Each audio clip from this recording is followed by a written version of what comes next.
Welcome to another edition of the Peckham Podcast. It's where we exchange an hour's conversation.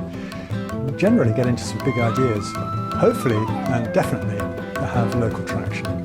Wow, I wonder where she comes from. I always thought there must be more to life than this. This is rubbish. This will never work in Southwark, getting people to sit down and talk to each other. No, but it does create a consciousness. See, I grew up on the Peckham Youth Club. Parents originated from So, it has been enormously helpful to us. They'll do it very well. The world as it could be.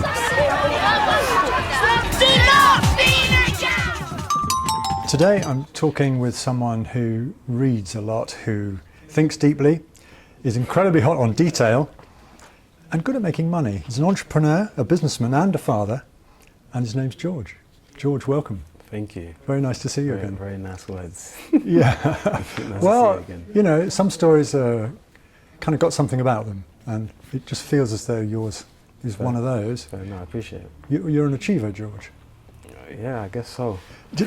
Before we get into all the grown-up stuff, tell me just a little bit about whatever you want to say out of your early life and your early education. So I was born here, but my parents sent me to Ghana for a little while. So I think till I was maybe about 5 or 6, I came back and came back here to school at Oliver Goldsmith's, not too far from here actually. Stayed there till about, I think, year 5, then I moved somewhere near Bermondsey. I kind of been there ever since, which is where we ended up meeting, with your team to do the mini documentary music video that we did. Yeah, 20 years ago. Yeah. Which is crazy. Man and boy. Yeah, wow. Yeah, so you became a rapper first of all. I look in my window, think about tomorrow, think about how many people gonna lay down sorrow. I say my prayers, I didn't let them match the Archbishop Days. Boy, don't buy a gun. Think about the consequences, you think you're doing it just for fun. Think about jail, you say your family's gonna send you mail. Say no to violence and say yes to order. Still the boys run a corner, still drug dealings. Boy right here, he stopped stealing, yeah. I mean, I've tried everything, to be fair. So, I've tried modelling, rapping, football, everything that I could think of. So yeah, that was one of the things I tried. And what were you good at?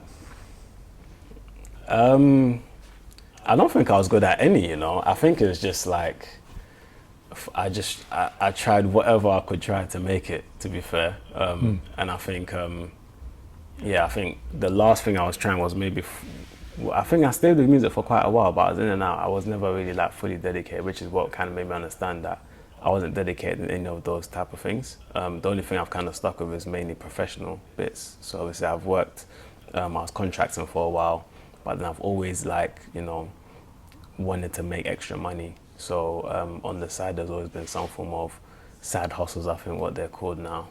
But there's always been other ventures outside of normal 9 to 5. I think there was a point where I was probably doing 7 days a week in 2 corporate roles.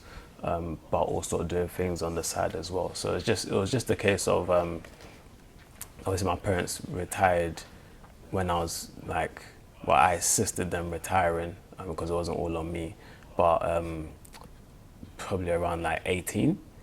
So there was a lot of things I needed to then kind of step up, and I was still doing stuff before then, but it got a bit more serious. And I wanted to be able to support a bit more and also have money for myself and all that kind of stuff. And obviously I had a household to also uphold and things like that. It was a lot of responsibility, and I still wanted to live my life, right? So that requires a lot of comfortability that comes with it. You want to be able to make sure that all your stuff is covered while you still have some extra to play around with. So yeah, I've always been doing stuff, and I think from a young age, my dad always used to take me. My dad had a lot of friends, and him and my mum, friends, uncles, etc., that had their own business, even in Peckham, because obviously I lived in the area. So on the high street, it used to be a shop called Mama Grace, and before then it was called something else. My uncle and my auntie owned that shop, and then there used to be a shipping company down the road from BP in Peckham. Before it used to be BP, now it's a block of flats.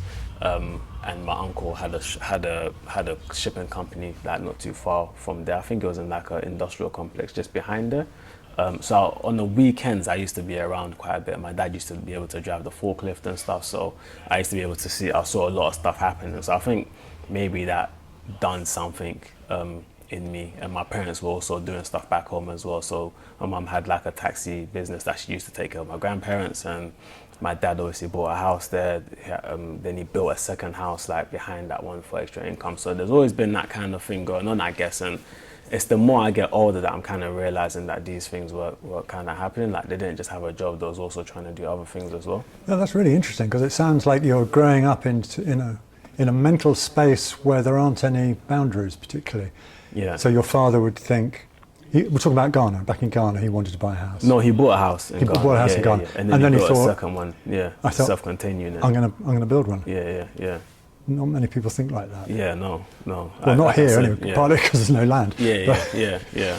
But I guess as I get older, I'm thinking about it more holistically and realizing that there's probably little things that happen and things that I saw that's made me understand and kind of like want to do business or other stuff. Multiple streams of income, I guess, is what we're calling it now. Yeah, side hustle or other ventures or whatever it all is. Whatever we're calling it, yeah. Yeah, and I often introduce these podcasts by talking about a thing being community and faith. Right. Faith can be a small f or a big F. Yep. Does either of those spellings of faith chime with you? Is that a factor in life? I think faith is definitely a massive factor. I think even to dare to dream, to do something, it has a large element of faith involved for sure. Is that a small f or a big one? I think the spelling is irrelevant. I think it's just more the action behind it. Because obviously, as much as faith is a feeling and whatever it is to different people, it's definitely, to me, it's more of an action, because you have to act on faith. You have to, a lot of people say that, I acted on faith, I took a leap, like it's an action. Yeah. Yeah, well, in that way, I had to act on faith. That's backing your own judgment in a way, isn't it? Yes, there's a large element of self-belief, I would say, for sure. I remember when you were sat here doing the financial education for young people thing, that you spoke about approaching investing, I don't mean cautiously, but you just went into a lot of detail. You didn't do anything in a hurry. Yeah, no. Yeah, so I actually spend quite a bit just understanding the company, understanding the space, the sector, competitors, seeing if the company's got any competitive advantage. Like there's a lot of steps that go into it, and I think mainly because I studied investing without reading all the traditional books that everybody else does. So I kind of fell into it because I think I might have heard my parents talking about like ISAs and savings, and they to speak about that stuff a lot. So I kind of learned about that, and then I think I had like a brochure. I signed up to something, and a brochure came through the door from Hargreaves and Lansdowne at the time. So then I set up my account and I just started watching companies essentially for. So I probably put maybe like 200 plus companies in there, and I watched them for a period of time. So what happens when you add a company to a watch list is you start to receive updates on that company. And one thing I quickly understood about investing is it's not just about companies, it's literally how companies are a large part of how the world works, because a lot of stuff are I guess innovated by companies. They're less often innovated by just a random individual doing something. You've got like companies like BP, Shell, you've got companies like British Gas, you've got companies like BT, etc. All of these innovations have created infrastructure. So the investment landscape and money, etc. you start talking about the economy, and even like things like elections and all that kind of stuff all feed back into stock market prices. So you kind of have to be aware of all these risks, right? And there's about 22 to 25 risks or so assessment that I go through when I'm looking at a company. And depending on how those risks are, if I'm comfortable with them, is how I would go forward with an investment. If I'm not comfortable with the risk, I'll probably just hold on for a bit. Give me a sense of 2 or 3 of those 25 risks that you look at. So things like the size of the market cap of the company. The market capitalization? Yeah, so what they're worth to the market, essentially. Things like if their revenue is meaningful, so if they have meaningful revenue, if they're loss making, if they are loss making, are they planning to become profitable within the next 3 years? So things like that is kind of what I look at, and then you start applying for me, the heaviest part or the most important part of investment, and even if you fail, it probably cushions a bit more, is something that Charlie Munger mentions when he talks about, what is it? Something about the measurement. So it's probably not what it is, but essentially, I would call it a risk gap. So when you're investing in a company, there's a fair value of that company, right? So the stock market will give the company's valuation a price. And essentially, based on the company's accounts and something called like a discounted cash flow model, which looks at the company's cash flow model, cash flow present today, what it will be in future. Looking at those kind of valuation and then you then work back and figure out what the fair value of that company is. And sometimes the company is overvalued based on something called a price to earnings ratio, which is quite a common stock market valuation. I mean, essentially, you would then look at, okay, if the fair value is over 70% and it's overvalued, then you wouldn't buy, obviously. If it's in the other way, if it's undervalued and it's undervalued by over 50%, then you've got, I think it's called a margin of safety. Then you've got a margin of safety that is like, if I invested, even if the stock market price drops, at least I didn't buy it at 75% overvalued, for example. Yeah, now in here, this just brings me to one or two things, because you like to write. Yeah. That's why we're saying, you're quite a deep thinking guy.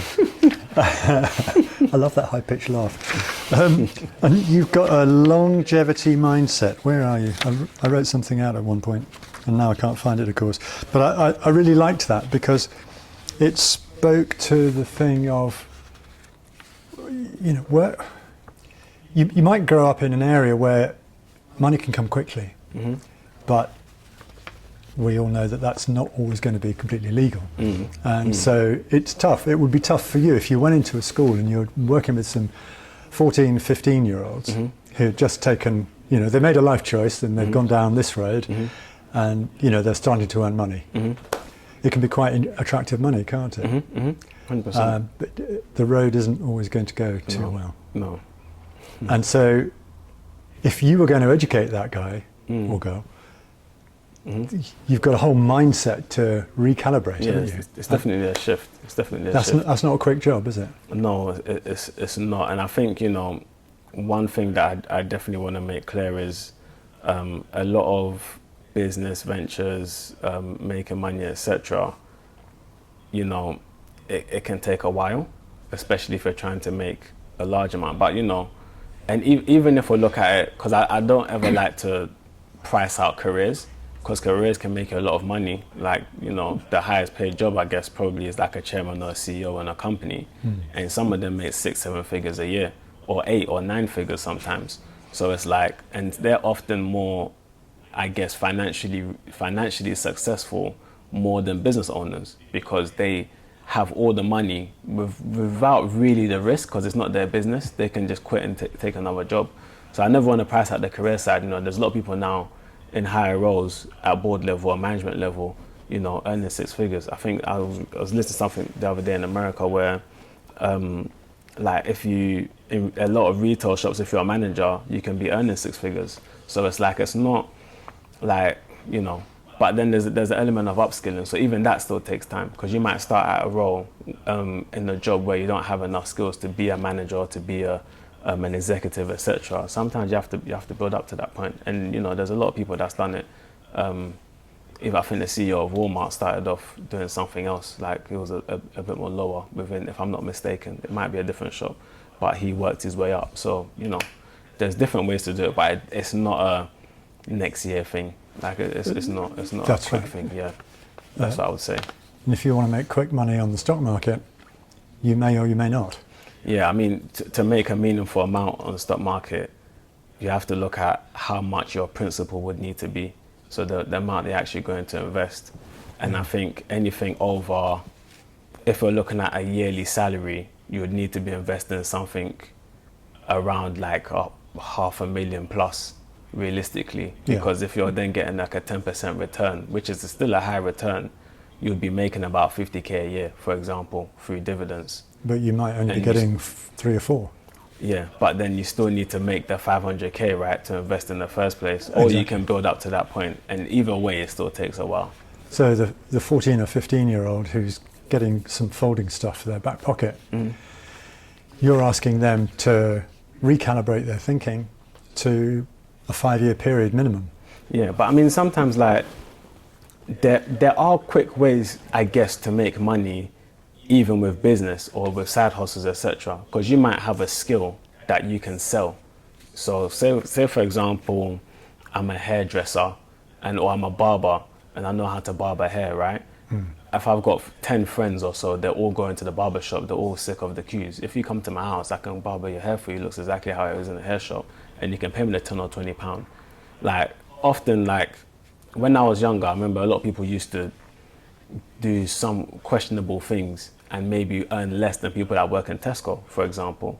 So I think everyone sometimes has a misperception of when you do questionable things that you're going to make a lot of money straight away. Like a lot of those guys actually struggle. Do you get what I'm saying? A lot of them make less than minimum wage. So I think sometimes because that's not amplified, it may seem like an attractive path to go down, but there's a lot of stuff that happens in that space that is not really highlighted, that people, the majority of people in that space are definitely struggling, but it's just not, obviously it's not publicized. Seems to me often that one of the big gaps is self-belief and having been introduced or not when young to possibility. And that can be possibility of self as well as possibility of circumstance and possibility of future. And these are sort of, to some people, that will sound like random abstract words. But in fact, it seems to me to be that's what you need. I can't think of another way of putting it, that you prepare somebody for the journey. And in time, in my case, I wasn't born with any money, and over time, well, you make a bet. I'm not rich, but I've got enough, and I've got a house. So, job done, you might say. For some people today, the idea of getting a house, well, in London, well, good luck with that. I couldn't afford to buy the house that I'm in. Yeah, fair. I've been in it 40 years, and the market's it's gone up since then. Yeah, it's outrageous. It's doubled. Well, it's continuously doubled. Multiples. Year on year. Astronomic number. Over the period I've been in it. I can imagine. I mean, colossal. So, as a return for an investment, mind you, you can't eat the house. So no, you can't. And you still need it to live in. If I sell it, I need another house somewhere. Yeah, you will. Why would I do that? It's a never-ending cycle. I know. So, because I know one of the things I wanted to come out of our conversation today was to tease out of you the vision you may have, if it's still going. Tell me, taking your financial acumen into schools. Yeah. So something that we're still working on. Obviously, we've done the curriculum now. There's just some other foundational elements. We're setting up the CIC, etc., that we're doing at the moment. Because obviously, this is also, I guess, happening while someone is running it. I'm still overseeing it, so it's still part of my week essentially. So yeah, once that's done, I think we've piloted we floated the curriculum to a couple of schools, and they're excited about it. I mean, so we want to start from kids as young as 2 or 3, because it's like they learn through playing. So we want to make sure that we don't miss that out, because I think the earlier you can get in and start thinking about this, the better. Mainly because not a case of you wanting to make money at 2 or 3 years old, but it's better for you to understand how it works, because you're going to need it anyway, right? So, and you might not be learning it at home. And it's why it's even more important is because depending on the relationship and the communications that's happening at home with money, this can kind of shield you from that, because you understand it in a different way to maybe how your parents do. Which often happens where kids sometimes in primary school or early secondary school actually help their parents out with bills and things like that, in terms of just understanding payment plans or just like ways of structuring better than their parents do, because there's just a lot of stress, for example. Yeah, and for older generations, stress can come through the managing of IT. Yeah, and exactly. Getting through websites. Exactly. They don't always work smoothly, and exactly. you have to sidestep or whatever it is. Yeah. I'm of a generation that is doing okay, but I sometimes run out of patience or can't figure something out. Which is fair. One misses the idea of human engagement. Like I always used to go, because we did, you went down to the bank to pay in the money that you'd been sent, because you'd be sent a check. Yeah, then you go in and pay. Checks are like cash, you don't see it now. Yeah. It's all virtual. Yeah. like trying to see a doctor? Just Yeah. go to the website, please. I think now because of demand, like, and it's funny you mentioned that, because one of the things that small businesses tend to have is that personal approach. You can pick up the phone and call Paul, Phil, Bob, whoever, and speak to them, and they can solve your issue. The problem is when you're trying to scale a business, you need to be able to somewhat save time on that side. So you want to try and systemize as much as possible, and that sometimes, I guess, dehumanizes the process, because you're either speaking to a chatbot, or you're speaking to someone on the phone that's not a person, that's a robot or whoever. Like, you're speaking to an algorithm and going through questions. But these things, it's difficult because these things are also required in order for you to have a large corporation. You have to be realistic about how much you can spend on staffing, because that tends to be some of the biggest costs that a company has. That's why when companies go through financial difficulty, sometimes the first things to go is people, because that's the majority of the costs that a company is bearing. So you can't get rid of your building, right, because you're in it. But obviously COVID has changed that now. But even if, you know, the largest spend, one of the largest spends that companies have are individuals. So to have an individual, you know, they can only speak to one person at a time. So that means you need a call center, and that's another cost, because they need to hire more people. So yeah, it's a trade-off for sure. Because you develop businesses, does that mean that you too are interested in AI over people? So the AI is actually getting quite good right now. So obviously as the training goes on, it'll get better. And I think there's an element of using it to enhance experiences as well. Because what you have to remember is when you have a human being on the phone, there's emotions involved. And let's say, for example, somebody is really disgruntled about something. How an AI will handle it and how a human will handle it is two different things, because a human can take it personally, whereas the AI is just like around the constraints of what they're talking about, right? And they can still hand it off to somebody if the situation escalates. So a lot of the stuff we're testing now is a lot around the phone call and human interaction. Like, we've got people on support, you could call us and somebody will pick up. But like I said, you can only speak to one person at a time. Like, there's call waiting and stuff, but that also gets people upset. But the AI can speak to thousands of people at the same time, because it's just chatbots. So it's like you increase you increase the amount of people you can service, but you may also risk in the early stages, until the AI really understands how to communicate in the best way possible, which will take a long time. You may risk potentially losing people along the way, which is something that can happen. But a lot of people now speak to AI and they don't realize they're speaking to it. So there's that as well. So they are getting really good. Do you think the job market will reconstitute itself around AI, or are we going to see a lot of people with no job prospects? I think it should, whether it's doing it now or not.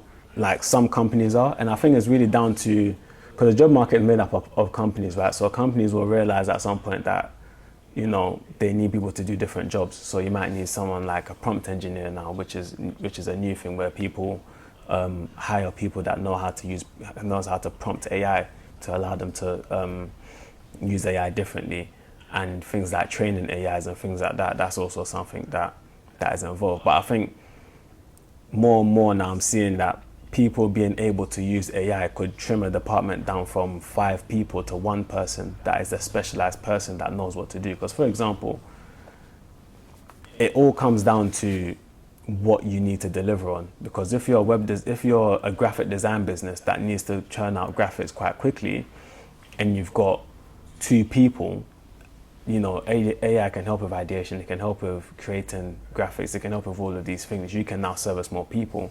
You can still hire more people as those people maybe reach capacity, but these things are, you know, it will change, and I think maybe it'll be a bit more specialized. But one of the things that I've realized is, when it comes to people and AI, I think there's going to be an element of AI being because it's accessible by everybody.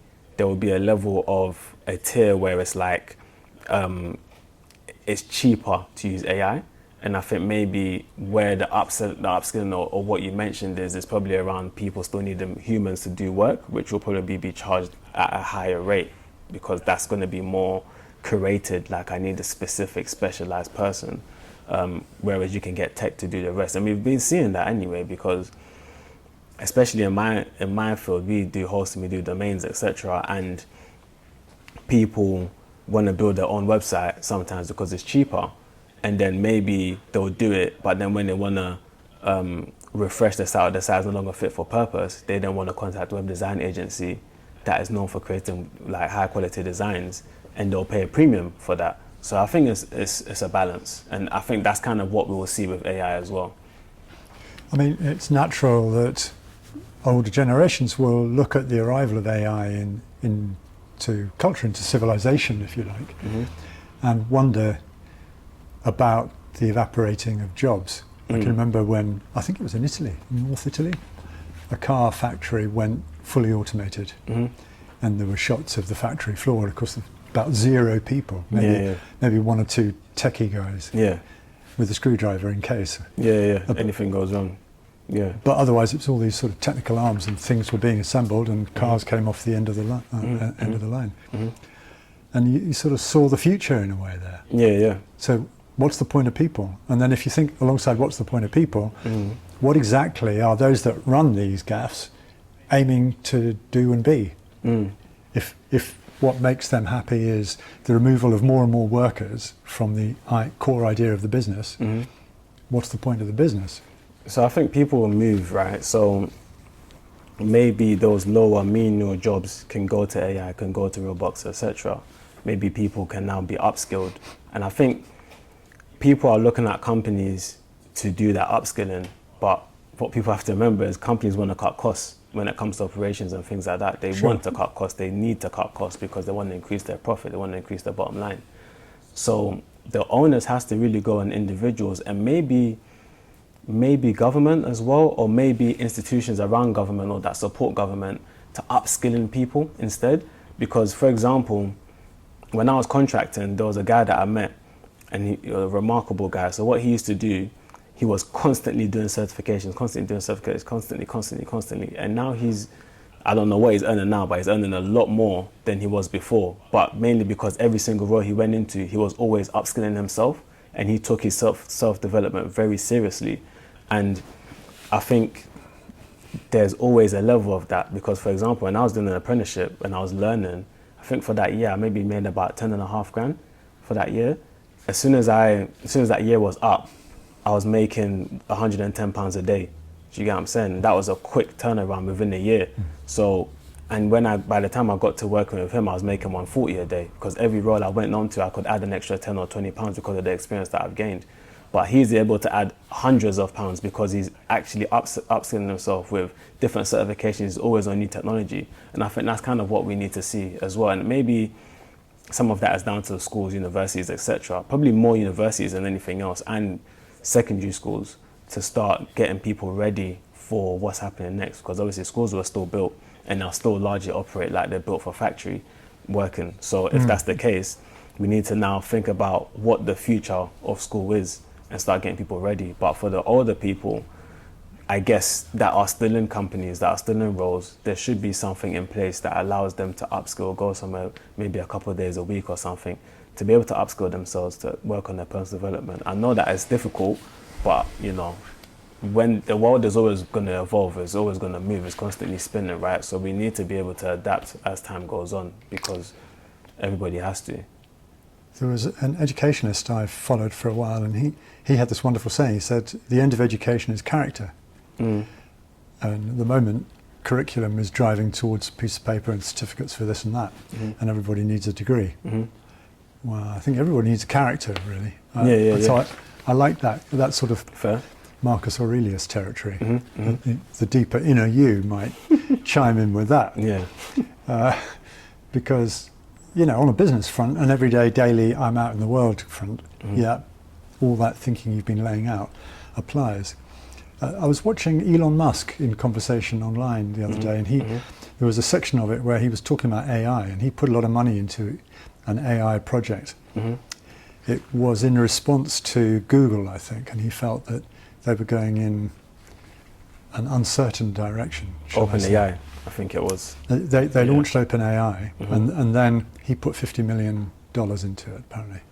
Had no stock, and so in a sense no further interest, but it helped them at the beginning, which seemed pretty inspirational. But his understanding was that their first priority was not to maximise profit. No. And then as things evolved, I don't know what the period of time was, but as things evolved, that is precisely what they chose to do. They're maximising profit. And he's contemplating a lawsuit, not because he wants money off them, because I suppose he's got enough, he can cope, but he wants to understand, he wants the breadcrumbs laid out to see how they went from where they were and that initial undertaking when he gifted them money to where they came to be later on. That's really what I'm interested in, I think. Just as I think faith is underwritten into the well-being of community, in amongst that there's business practice, earning money, putting food on table for your family, if we're still making families. Hopefully, exactly, yeah, because, come on to that. But if the building of dominating technology is for the maximising of profit, not the well-being of all, then that's not a very healthy road, it seems to me. Yeah, I mean, it's difficult, right? I don't know what everybody's motives are for AI. I think we have an AI platform, and what we've tried to do is just make it easier for people to be able to use it and understand it. What do you call that platform? Assist AI. So it's just for you to be able to create content. You can code on there. We've got about 25 plus tools in there. It's just really to help business owners and other individuals that are interested in using AI be able to use it a bit more easier than some of the other platforms. We've broken down the use cases essentially in that platform. And our aim, I guess, with that platform is to just allow people to be able to use it a bit more differently than how they're using it currently, and just make it useful for them and continue to look at it that way. I think everybody is kind of overshooting AI to a degree. I think it's great, and I probably interact with it on a daily basis. But I think for me, it's only an increase of productivity. I think when it comes to start, replacing people, I'm only looking at the menial tasks. So things that people probably shouldn't be enjoying doing or might not enjoy doing, and then it leaves us to be able to focus on some of the more higher level or more important things. That's kind of what I look at. As much as I'm excited about AI, I think that excitement's kind of gone down a bit. I'm more focused on data and machine learning and how you can use predictive analysis to kind of improve situations and things like that. Similar to a degree of how economics works. It's kind of how I see predictive analysis, which is probably the most important thing. I think there's just a lot of talk, and it's similar to like crypto, and it's similar to all these things. I think everyone gets really excited, it becomes a buzzword, and then maybe it won't die down, I don't think, but it will still run in the background. I think at some point everybody will realize that while this is great, I don't see how it's replacing people. If that makes sense? I think there's still a place for people, because people still need to manage these things. There still needs to be people training these AIs, because they still are not at the level that they need to be. And I think that's just an ongoing thing. But I think there needs to be something where the only way that people can really get over this AI situation is to really upskill and try to improve that personal development, professional development, to be able to then do the roles that AI can't. Because now we need to just establish a baseline of this is what AI can do, and this is what humans can do. So I think that's kind of what we need to be looking at. Asking for help isn't something that people are necessarily very good at. Yeah. I saw a bit of writing of yours around that subject. I mean, is that what you find in people you meet? I think a large amount of help comes from being humble enough to understand that you know, you might be stuck or you might need a hand. And I think sometimes, depending on you as an individual, because it's quite an individual basis, I think as an individual, you need to kind of be able to say to yourself, no, I'm not too good at this. Maybe I need some help. And that's kind of how businesses operate, right? Because a business owner will start a business, they'll do everything, and then realize, oh, you know what, I'm not so good at this. Let me get somebody else in. And that's how a hire happens. And I think that's just how life really should be, where everybody is good at something, everybody has a gift. Yeah. And as much as you can learn something, sometimes it's quicker to just work with somebody else that can kind of complement that weakness that you have, and you might be able to complement their weakness. I think that's kind of why we're all here, to be able to actually interact with each other, help each other where we fall short, you know? And that's probably what makes the most sense, because there's so much people in the world, it wouldn't make sense for there to be so much people when one person can do it all the time. Doesn't really make sense. A tangent on that, on the notion of help, is something you talk about, a staunch belief of yours being that if you've got people around you that can't help in a time of need, can't help you in a time of your need, why have them around you? Yeah. Which is a biggie, isn't it? Choosing your friends. Yeah. It's always important, because I think, so, and that's not even just like financial, I think that's just in general, because if you're in a circle, if in times of difficulty, when you may need some emotional support and things like that, that's kind of where a friendship is most tested. And that's one of the things that I've noticed. When things are hard is when almost everything is tested. Relationships, friendships, jobs, etc. is when you go through hard times. So I think it's always important to know you've got solid people around you. That's kind of what I mean by that. Just make sure you've got people that, you know, can turn up for you, and you need to be able to do the same. You talked about transitioning into something else. You put a date on this at the end of 2017. You put your old life to rest. Right. That's interesting, because you obviously saw. You don't have to explain it at all, but just in terms of I don't know where you're getting all this stuff. Online, man. I mean, I just started pressing buttons. Yeah, fair. So. You obviously wanted to stop. I don't know. It's a question of reinventing, almost. Putting some things behind you. Yeah, just to do something different. Yeah, old habits. To be fair. Yeah, just like grow, and kind of just turn the new leaf, really. Because I think, how old was I then? Can't remember. A couple of years back, but I think there was just like a point where I felt like there's some behaviors that I was exhibiting that I felt like I needed to kind of put a lid on. And I think you just need to kind of take stock of yourself and just realize that, this is not helpful to anybody. So I kind of need to switch it up, essentially, and put some of those things to rest, and that's what I did. What was the prompt there? Was that inside you, or did you get help from outside? I think it was feedback. Okay. There's a lot of feedback that I was getting from other people, and I think also in myself as well, seeking peace, I guess, along the way. I kind of felt like it was the best thing to do in order to be able to have a clear mind. Yeah. Well, you certainly seem to have a clear mind. Well, yeah, I tried to. You've worked on that. Yeah, I'm still working on it, yeah. Yeah. I remember one of the first words that came out of your mouth when we met after that gap of a good many years was you mentioned Marcus Aurelius. And those were the words that I least expected to come out of your mouth. Yeah. As it happens, I'd only met Marcus Aurelius a few years before, and so I wasn't terribly familiar with his work. Fair. But when I read some of the stuff, I don't know where I've come across it. I can look it up afterwards.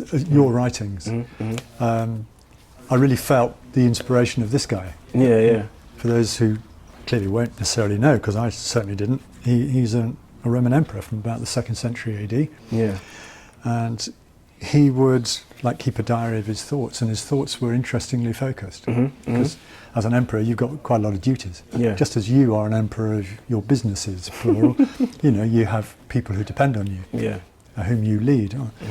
And you have power over their life in the sense that you could fire them or continue to hire them, or whatever, appreciate them or tread on them. Yeah. That's the sort of options that are around, aren't they? And Marcus Aurelius kept, I don't know, this little book has kept me going for a long time. Yeah, no, it's very profound. I think what I found interesting about his writing was the openness and the vulnerability in what he was writing, and I guess the awareness of himself as well as he was writing. It kind of not reminded me of myself. I'm nowhere near him, but I think it just reminded me of making sure that, you know, you're somewhat clear in yourself, so you understand yourself, because I think being able to understand yourself, you understand your weaknesses, you understand things that you need to improve. And also I think even for me at below that level, it's always making sure, and it's something I guess from the Bible side of things, is making sure that there's genuine, pure intentions in your actions, and I guess that your heart is clear almost. I'm not sure how best to put that, but essentially making sure that there are genuine intentions in everything that you do. And I think that is always the core. So anything that happens, whether good or bad, I always kind of question myself in that way to make sure that I've got genuine intentions behind it. Did the Bible come into life when you were young? Yeah. I mean, there's a lot of church for sure when I was younger, and it wasn't really something you could evade in my household. And my mum is obviously quite.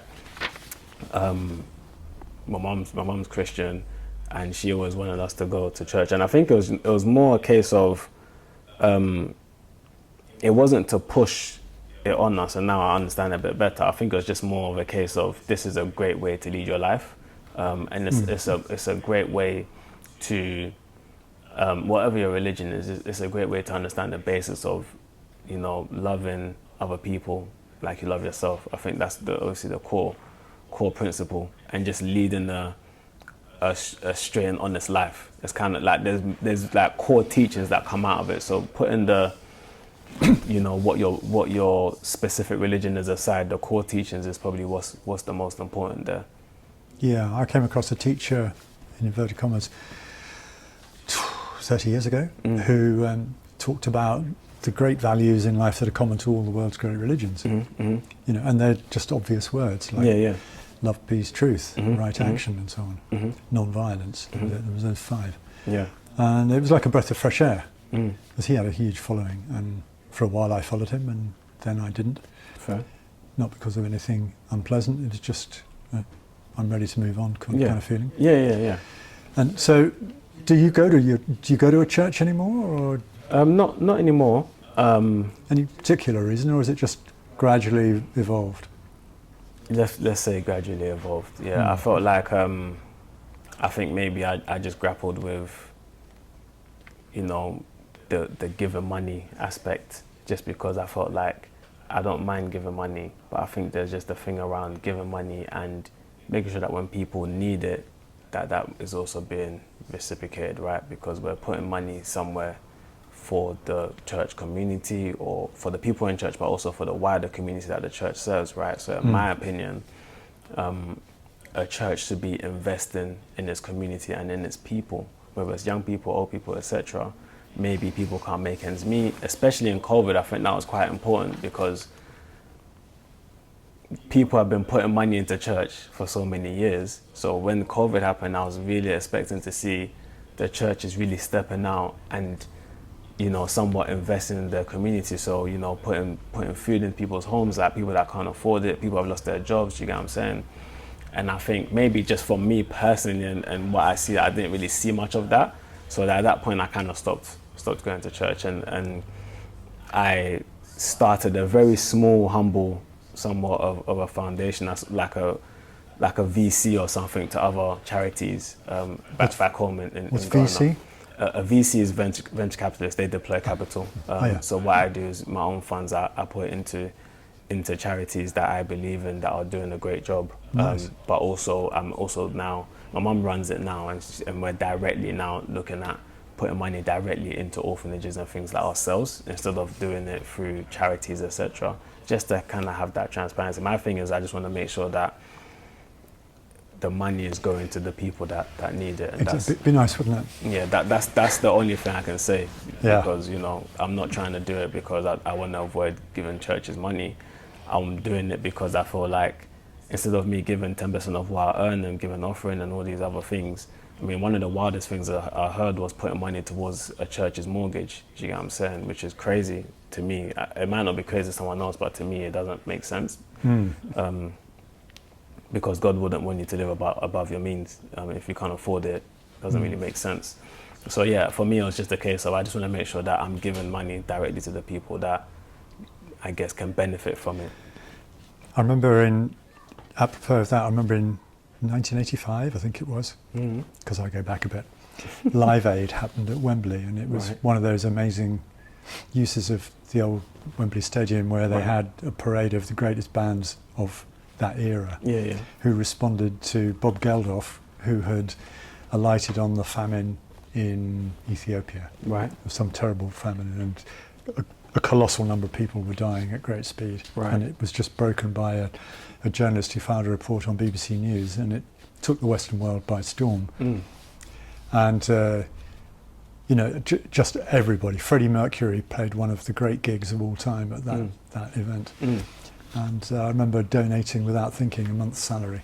And then, of course, a year or so later, you hear, well, perhaps all the money didn't quite get where it was going. Yeah, it's difficult.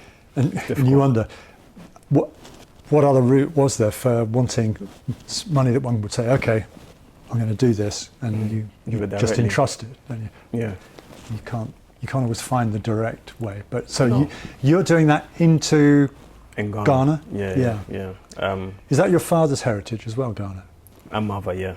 You didn't mention him. Is he a faith-based man or not? He was. He just didn't believe in churches. Right. Yeah. I was brought up by an atheist, and I think my mother didn't really know. Fair. I became a choir boy because I could sing. Fair. And then I became a Christian, and then I stopped. But I've always remained something inside. Yeah. Of course. I've done a lot of reading. Of course, yeah. A bit like I sense you do. Yeah. Because I think you use the word God sometimes, you just have to. God, yeah, definitely, yeah. I mean, so he exists. Yeah, definitely. To me, yeah, for sure. I think what's more important to me is the relationship that I have with him, and also the relationship I have with my own heart and how I do things.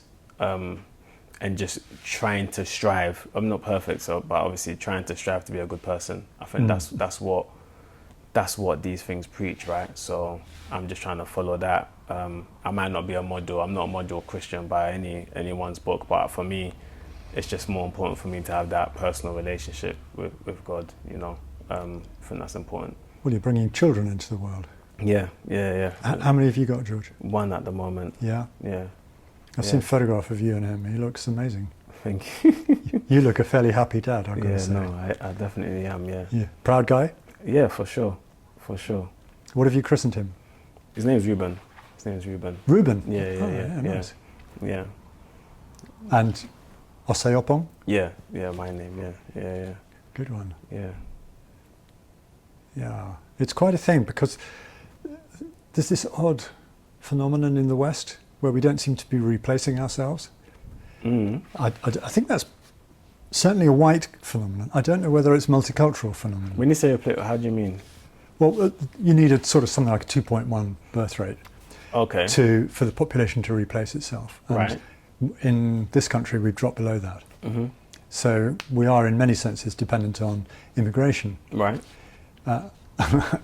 This other thing that I often look at, a fantastic book on London by Peter Ackroyd. Okay. It's got a vast amount of history. It's a very authoritatively written book. Yeah. And I just was looking at something almost randomly, but I wanted to see if, in his great story of London, which goes from the year dot through to the year 2000, he'd picked on the subject per se of immigration. And I found a passage where he was talking about the second half of the 16th century, the time of Shakespeare and Queen Elizabeth I. And immigration was a factor then. Life expectancy was so low and child mortality so high that the city would have just died were it not for immigration. Now then, of course, immigration was largely Northern Europe, so the Low Countries, Holland, Italy, Right. and so on. Mhm. Now, when people think of immigration for this era, I suppose we tend to go back to the 1950s typically, Right. and the Windrush generation yeah. coming from the Caribbean. Yep. Same thing, we need people to do jobs. Mm-hmm. Whether or not it's that British people would just refuse not to become the bus driver or to dig the latrines in the 16th century, Yeah. I don't know whether they'd refuse. If they had to, they probably would earn a penny Yeah. doing something rather than starve. Mm. But typically, the home population seem to allow immigrants to do what they think of as the more menial jobs. Yeah. And people who travel to this chosen country will accept whatever they can get, won't they? Yeah. Of course. To make their way. Yeah. But I remember in East London, there was a cleric whom I knew who told me of a street that it went down to where the docks were. Mm. And in that street, there were loads of white families, white working class. The docks had closed, and they were sitting at home on benefits waiting for a job to arrive at the end of the road, Right. because that's where it had been. Yeah. And as it were, on the other side of the road, there were Africans coming in who were aspiring. They were economic migrants, I suppose, typically. And they had an eye on the future. So they'd land, they'd find work, Yep. they'd do a bit, and then they'd move on out and up. Yep. And the white working class were still there looking for a job at the end of the road, Yeah. sitting on benefits, Mm. which is like an example of the law of unintended consequences. Yeah. Like, it was a great idea to have some social welfare. Mm. Not such a great idea to make it so that people can just sit down and do Yeah, nothing. no, I think the thinking is a bit different because obviously in Africa there's no social welfare. So Quite. if you're on zero, you're on zero. You need to do something, right? So I think it's just a different thing, and I think most of the people that come, and I'm not speaking for everybody, but most of the people that come here from Africa to a degree, there's obviously the currency benefit of £100 holding a lot more weight in their home currency, and a lot of them leave their families behind. So you come here because you want a better life, but you also need to make money as soon as possible. So, and I think most of the time what just happens is some of those menial jobs are easier to get. So it's just easier to get a cleaning job or to get a porter job or whatever job it is, and then be able to start. But a lot of them, tend to do a lot with that money. So, I've known people that might have been a cleaner that have houses in their home countries and things like that. Like they spend a lot of time doing things like that. So, And or be educated. yeah, exactly. Fairly highly educated. Yeah. I mean, it's not about the job, right? My mum always used to say to me that it's not about how much money you make, it's what you do with the money and how much you keep. So that's always important. Like him or not, the Rishi Sunak story is interesting. They ran a pharmacy, I think. I think the father was a pharmacist, and his two parents put money to one side, and then they paid for him to go to private education, and then he excelled, and we know the rest. Yeah. But that was endeavour that unfolded over a generation or two. And those stories are really inspiring. It's like that longevity mindset that we were talking about earlier. Yeah. That when you adopt a thing like that, it really is surprising what you can achieve. Yeah, no, definitely. And I've always thought that one generation essentially paves the way for the next one, and then one behind, and so on and so forth. I think a lot of people want to amass generational wealth by themselves for their further generations, which is great. But what you always have to be able to do is make sure that the next generation is almost like passing on the flame. They need to be able to take what you've built and grow it. And I think when we look at the successful families or the most richest families, because obviously I don't equate money to success, if we look at the richest families, we see that generation by generation, they continuously teach the next generation what to do to take it to the next level. So for example, now, I'm building what I'm building. Let's say, I have more kids and they decide that, now this is the new thing, I want to add it onto dad's thing so that we can grow his business and we can adapt, because that's what's always going to happen, especially because one of my businesses is in technology. That will keep evolving, right? So, and even if we're looking at advertising, if you had an advertising company and you was using newspaper and TV and things like that to advertise before, now there's things like social media, TikTok, etc. the only way for you to continue to stay at the forefront of your clients' minds or of your potential clients' minds is to adapt the new technology as it comes in. So, you know, maybe you're hiring a Gen Z now because you want to understand the social media market, the climate, the trends, etc. You then want to be able to sell that onto your clients and give them an advantage. So I think it's just a continuous thing where every generation needs each other, and you need to be able to pass that on to the next generation within your generation, to be able to, within your family, to be able to, you know, continue building on what you're building, if that's what they want to do. Because at some point, sometimes what happens is you might build a lot of wealth, but then your kids might want to be something else. They don't want to do business. They don't want to do what you're doing. They want to do something else. So then it's like, okay, there's a lot of business owners now in the UK, and they have a business maybe making about a couple 6 figures a year. They don't have no family to pass it on to grow it, and they're trying to sell their business and they can't because no one wants to buy their business, because it might be them or it might be a couple people, and it's just not economically viable for a larger company to buy. And this is the story for a lot of people. So it's hard to do because you don't want to push your children into doing something they're not unhappy with, because they might not want to run a business. They might want to be a swimmer. They might want to be an activist. Like, those things don't align with business, for example. So yeah, it's something that's is quite interesting. But every generation, regardless of what they're doing, like what his parents did, they became something themselves so that they could allow their kid to be something else. And I think that's just what people really need to focus on. It's a generous sort of spirit that embraces that idea. Start with the end in mind, you titled one short piece you wrote. God will expose you to opposition and criticism to strengthen your character. That way, when greater blessings and responsibilities come, you'll be able to handle them. I really like that. That's the Marcus Aurelius in you coming out. It's a good vision, that. Yeah, no, I think anyone that aspires to be great will always face adversity, right? And I think without the adversity, you won't really understand. One, it kind of helps you clarify what you want and what you're doing, and also helps you really understand if you want this thing.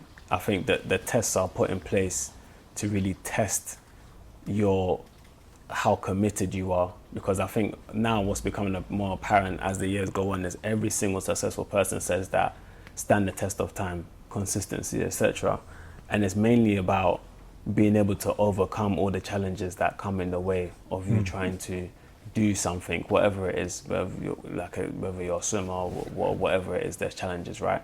You know, you might want to be a doctor and you might have failed an exam. You got to then pick yourself up and go again, for example. Like, there's, in every walk of life, there's challenges that you need to face. And it's almost like a rite of passage, I see it as, because especially when it comes to business, like, there's so many different challenges that come. And I think trying to run a business or trying to grow a business is probably one of the craziest things that you can do, because it tests every single thing that you need in life to be human almost.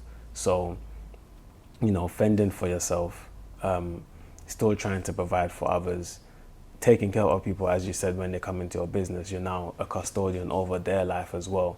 So I've got people that I employ outside of the UK, maybe in Asia or in Africa or in Europe, etc.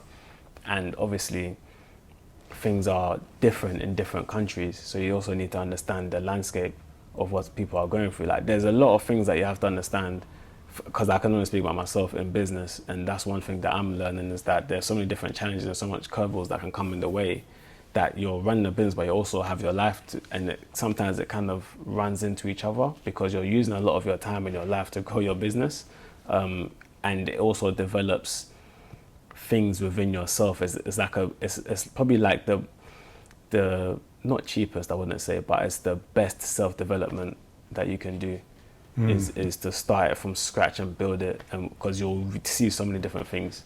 Yeah, you find out who you really are, sort of thing. Yeah. It's the best way to put it. Yeah. Sum up, George. You know, in the last 200 years, the global poverty has been reduced from something like, by something like 75%. The metrics were based on a set number of dollars a day as a notion. And Right. the measurements were done by a Scandinavian who wrote a fascinating book called Factfulness, Okay. which sets out to examine whether things are as bad as people instinctively are inclined there to is. believe them to be. And he finds imaginative ways, or fact-based ways actually, of saying it's not as bad as you think. You know, how many children go to primary school in Afghanistan or something? Is it A, B or C? Right. And people always seem to pick more or less the worst option and never quite the right one. Right. And so from 1800 to 2017 or something with dates, Okay. he measured global poverty globally, and it came down by 3/4, which is quite something. Yeah, no, it's quite significant. Well, it's enormous, isn't it? Yeah, no, it is. Trimming it back to, say, your own personal reach, because you're developing and you've got business interests outside the UK even. What are you hoping for in, say, before you leave Ruben alone on the planet? I mean, touching on poverty, I think poverty and starvation are two things that shouldn't exist. And like, I try to aim to do as much as I can to, well, I'm hoping that by the time before I go, that I can do as much as possible to decrease that. I would love to eliminate it, but it's something that, you know, requires, I think, a lot of people to be involved for that to happen, because of the amount of infrastructure that needs to be built for that to happen, because giving is not sustainable. And we've seen that with charities over and over again, that just giving money is not sustainable. And a lot of charities are businesses as well, right? So as much as they're not for profit just means you don't keep a profit, you have to reinvest it, but they're businesses at the end of the day. So I think there needs to be something that not a global minimum wage, because I don't feel like those things actually help. And again, it's still not sustainable because somebody's going to suffer somewhere for it. There needs to be something that allows everybody to be able to access food or to be able to access money, etc. Whether that's more businesses, you know, employing more people. Just giving is not sustainable, because, for example, we've done like we've gone into schools in Ghana, not me personally, but the team has gone into schools in Ghana and, you know, held like lunch sessions and things like that, but it's not sustainable. It's good for now, but it's not ongoing. You know, people need at least 1 or 2 meals a day. People need clothes, right? They need to be able to wear something. It's like the old adage almost, do you give people a fish or do you give them a fishing rod? Yeah, I mean, exactly. You know, there needs to be something that, because obviously, don't get me wrong, there's some people that can't work. And, you know, what do they do? There's a lot of questions that need to be answered. And I think a lot of people just leave that to the government and blame the government because it's easy to do so. But I think there's enough people now, millionaires, billionaires, etc., that have disposable income that can, you know, put money into something. Whatever the organizations that are out there now are not doing the job, let's just be honest. I think there needs to be something that we create that doesn't require anything back. And however we do that, I don't know, because tax is already around, right? And tax has proven to be more than sustainable for the government. As much as they'll report that there's not enough money, etc., there's definitely a lot of money that is going into them. And I think that idea of tax works. And I think even if we're looking at like specific countries, what they produce, etc., there's ways that we can look at improving that. Because I think there was something in Senegal, right, where before they sold off some land, and I might be getting this wrong, but before this, because I'm paraphrasing a lot, before they sold off some land or some sea land, I think 90 or 80 or 70 to 90% of their economy was fish. So, you know, a lot of jobs was done that way. But I think companies came in and started mining and messing up their waters. So I think the fish production reduced, which meant a lot of people lost their jobs. Yeah. So that means a lot more people don't go to school. You know, they don't eat. People die. Like, these are the consequences of this kind of stuff. So again, there needs to be something, and like I said, I don't know where it is, but there needs to be something sustainable that allows this to happen. And whether we're looking at, you know, how green energy can be involved in it, how AI can be involved in this, how, you know, how we use sustainability, because there's a lot of farming, you know, especially in Africa and in some of these countries, there's a lot of farming opportunity. Like a friend of mine, he's built a farm, he's doing really well.